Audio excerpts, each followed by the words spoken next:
Au milieu des tumultes et des enjeux planétaires, le duo algéro-saoudien impose sa cadence aux géants américains, redessinant les flux énergétiques mondiaux. Ce matin, le journal officiel a scellé l'accord.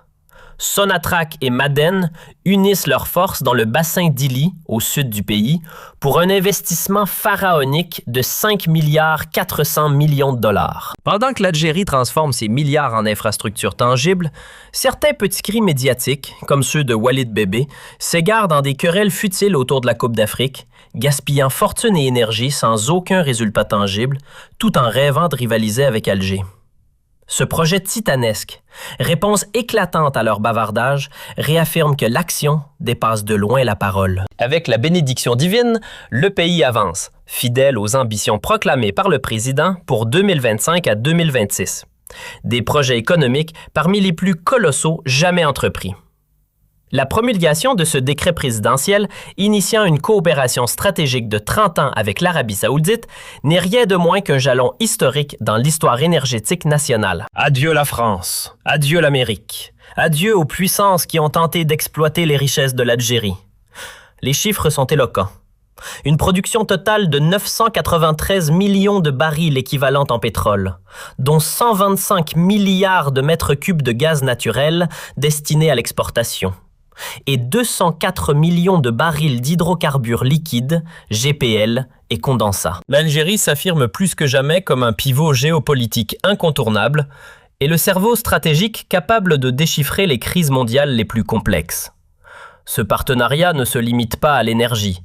Il s'inscrit dans une dimension géopolitique où l'Algérie, en tant que boîte noire possédant les clés de résolution des conflits au Moyen-Orient, renforce son influence. Washington, consciente que l'Algérie est la seule puissance capable de négocier avec Téhéran avec la même crédibilité qu'en 1981 lors de la crise des otages, revient vers Alger pour garantir la stabilité.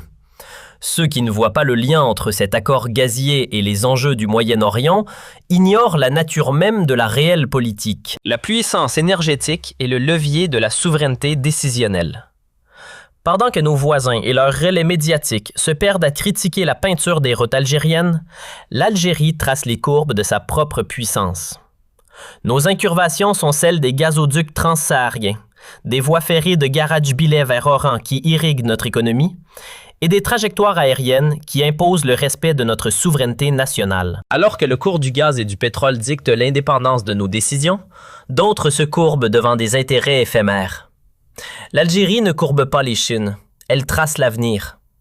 Alors que nous construisons, les autres continuent d'aboyer. Vive l'Algérie, puissance souveraine et inébranlable. En conclusion de cette analyse approfondie, il est impératif de souligner que ce que nous vivons aujourd'hui n'est pas un simple accord commercial ou un contrat pétrolier de plus dans les registres de la Sonatrach, mais bien une mutation tectonique de la plaque géopolitique régionale et internationale. L'Algérie, sous la direction du président Abdelmadjid Tebboune, ne se contente plus de réagir aux événements mondiaux. Elle les anticipe et les façonne selon une doctrine de souveraineté absolue. L'alliance avec le géant saoudien scellée par ce projet titanesque de 5 milliards 400 millions de dollars dans le bassin d'Ili manifeste une nouvelle ère où les ressources naturelles ne sont plus des marchandises brutes livrées aux plus offrants, mais des leviers de puissance diplomatique. C'est un message clair envoyé aux anciennes puissances coloniales et aux hégémonies transatlantiques.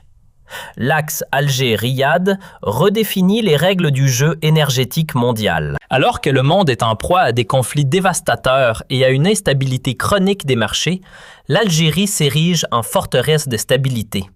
Un coffre-fort énergétique dont les clés ne sont plus entre les mains de Paris ou de Washington. Cette autonomie stratégique, chèrement acquise par des décennies de résistance, trouve aujourd'hui son expression la plus concrète dans ces chiffres vertigineux de barils et de mètres cubes de gaz qui garantissent non seulement la prospérité des générations futures, mais aussi l'indépendance de la décision nationale. Pendant que les architectes du chaos et les officines de la propagande voisine se perdent à scruter les moindres détails insignifiants de notre quotidien pour tenter de ternir l'image de la citadelle Algérie, la réalité du terrain leur inflige un démenti cinglant. Le contraste est saisissant entre une Algérie qui inaugure des méga-projets structurants, comme Garage-Billet et le pipeline transsaharien, et ceux qui s'enlisent dans des dépenses somptuaires et inutiles pour des événements de façade alors que leurs économies sont au bord de l'asphyxie et de la dépendance totale envers les institutions financières internationales. Le mépris affiché par certains acteurs médiatiques, tels que les sbires de la manipulation, n'est que le reflet de leur impuissance face à la montée en puissance d'une Algérie qui a retrouvé son rôle de pivot central.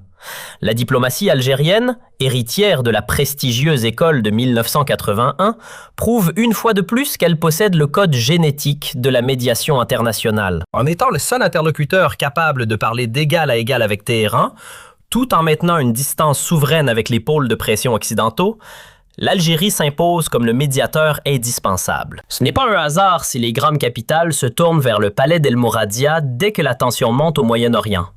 C'est la reconnaissance tacite que la voix de l'Algérie est celle de la sagesse, de la force tranquille et de la légitimité historique. Il faut que le peuple algérien, et en particulier la jeunesse consciente, comprenne que chaque mètre de pipeline posé dans nos déserts et chaque décret présidentiel protégeant nos ressources sont des actes de résistance modernes. Nous ne devons plus tolérer que des voix discordantes, souvent financées par des agendas étrangers, viennent minimiser la grandeur des accomplissements nationaux. L'Algérie ne courbe l'échine devant personne. Son armée, garante de cette intégrité, veille au grain, tandis que ses ingénieurs et ses diplomates conquièrent de nouveaux espaces. L'incurvation dont il se moque est en réalité la trajectoire ascendante d'une nation qui a décidé de rompre définitivement avec les chaînes du passé. L'horizon 2025 à 2026, tel que tracé par le sommet de l'État, s'annonce comme celui de la consécration économique. Nous entrons dans une phase où l'Algérie ne sera plus seulement un fournisseur d'énergie, mais un acteur majeur de la sécurité mondiale.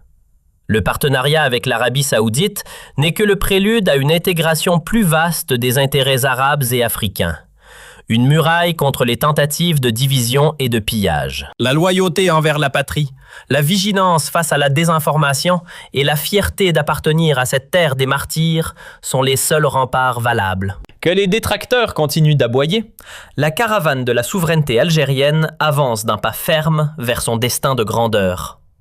Car comme le dit l'adage, celui qui possède l'énergie possède l'avenir.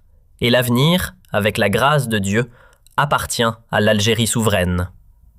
En conclusion, la situation actuelle marque un tournant géopolitique et économique majeur dans la région du Maghreb, où les réalités du terrain finissent par dissiper les brumes des discours de propagande. Le régime marocain, qui a longtemps misé sur une stratégie d'escalade et de rupture tout en minimisant l'impact vital de la coopération énergétique avec son voisin de l'Est, se retrouve aujourd'hui face à un miroir déformant.